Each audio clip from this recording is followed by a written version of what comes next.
There's a large movement of people now. I'm noticing it on Telegram, Stacey's World Rocks, Peace Officers UK, and others, Beat the Bailiffs, all these different ones like this, to stop paying, first of all, stop paying electricity, stop paying gas, stop paying utilities, stop paying council tax, stop paying TV license, all these things, stop paying, stop going out. And now they're saying stop paying rent.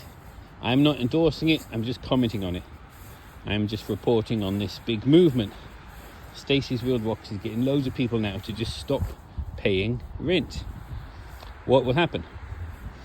Well, if you do it with one of the big, let's just call them conglomerates, you know, the big massive institutions who are buying up loads of property to rent out, it's different to a small time cash strapped landlord. Imagine you've got some widow who's your landlord and she's like struggling, she needs it. I think that would be terrible. That's what I think. Don't do that. But if it's one of the big conglomerates who are buying up loads of property, maybe that's different. I'm not going to comment on that. I'm just commenting on what is happening. I'm reporting on the issue. There's a lot of people now getting on this bandwagon, stop paying. It's as a peaceful, non-violent protest. You know, they want to protest. They don't like what the government's doing, letting so many illegal migrants into the country, putting them up in hotels, giving them nice lives. Don't know who they are. They could have just escaped from prison. They could have been horrible. Nobody knows. They're just coming over on boats, undocumented, and it's unfair that they are given a hotel and then a social housing home when hard-working British people don't get that. And as a non-violent protest to that, people are stopped paying rents. Now the numbers are massive. They're huge. The numbers of people now who are not paying their rent is massive. So what will happen? Up until now, you can still get a Section 8, which is it's quite a fast process. Still takes weeks, several weeks, but the landlord can evict someone up until May. So May the 1st, 2026, it will all change. The only way to get rid of someone then, May the 1st, 2026, is a fault eviction. You have to put... Section 8, sorry, I got mixed up. It's the end of no fault eviction, Section 21, and now I have to go Section 8, which is fault eviction. There's going to be a massive backlog in the courts, and as this chap explains here, listen to this clip, he knows what he's talking about. So many people, they haven't paid for several months, might be almost a year. It's a lot of funds that they have not been paying, and the landlord finally gets their name to the front of the queue. Court date comes, and then they go there, and the judge is a soft, soppy judge, and he says, did you pay? Because they've been told to do this. You know, this is such a homeless crisis in the UK, and they've been told the greedy landlords just have to take the hit. And they say to the landlord's solicitor, has he given gas safety certificate? Can you prove it? And then, the tenant says, no, I wasn't, even though he was. I wasn't given that. This, have you told this? Have you been given this? Has your deposit in this? There's so many hoops the landlord has to jump through. If one of them's not right, and even if everything is right and everything can be proven, the tenant's got a sob story. But I've got ill, my mum died, this, that, my grandma's this, my puppy died, my budgie died, this, and the landlord wasn't a very good landlord. They asked to do repairs. There's a bit of damp in the corner, there's mould, there's pests, there's cockroaches, there's all these pest problems, there's rodents.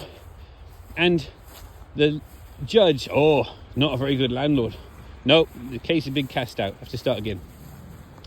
What? The landlord's got to go through another several months now. Like literally several months in the queue. It might even be a year soon, because the bottleneck is getting massive. The number of people stop paying their rents. It could be a year before the case comes up again.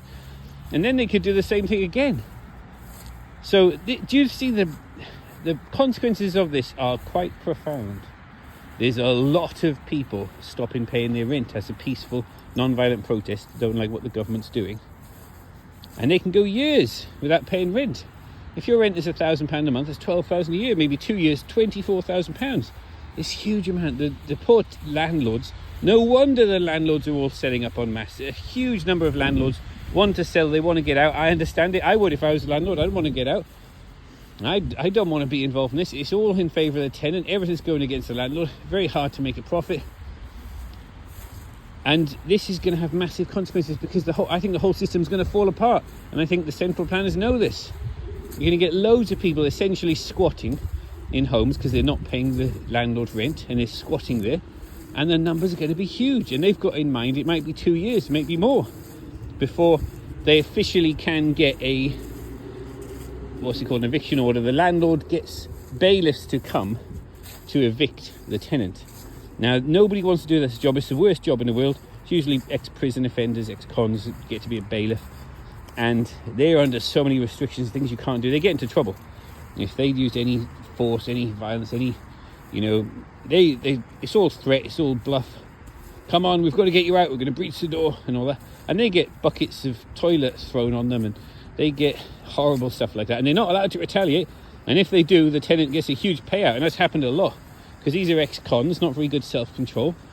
And if they get, someone's gone to the toilet and bucket and thrown it on someone that's near to them, whoa, and then they lose their temper, rage, they hit the tenant. Well, the tenant gets to stay there another year, and he gets a 20,000 payout that guy's got to pay out of his wages. So everything's in favour of the tenant. I think this is going to have massive consequences to the property market. A lot of people are saying that now you're better off essentially squatting in your house, not paying your rent. I'm just commenting on it. I am not endorsing this. I think it would be terrible if you got a cash-strapped landlord who's struggling. But if it's one of the big conglomerates who are buying up old property, it would be different. I don't know. I'm not going to comment on them, you know, whether to do it or not. I'm not endorsing it. I'm just commenting on what is happening. I think we're going to see profound changes. And I think if people can stop paying their rent and all bills now and go at least 2 years before, or 1 year, 2 years, what's the situation going to be like in 1 or 2 years' time?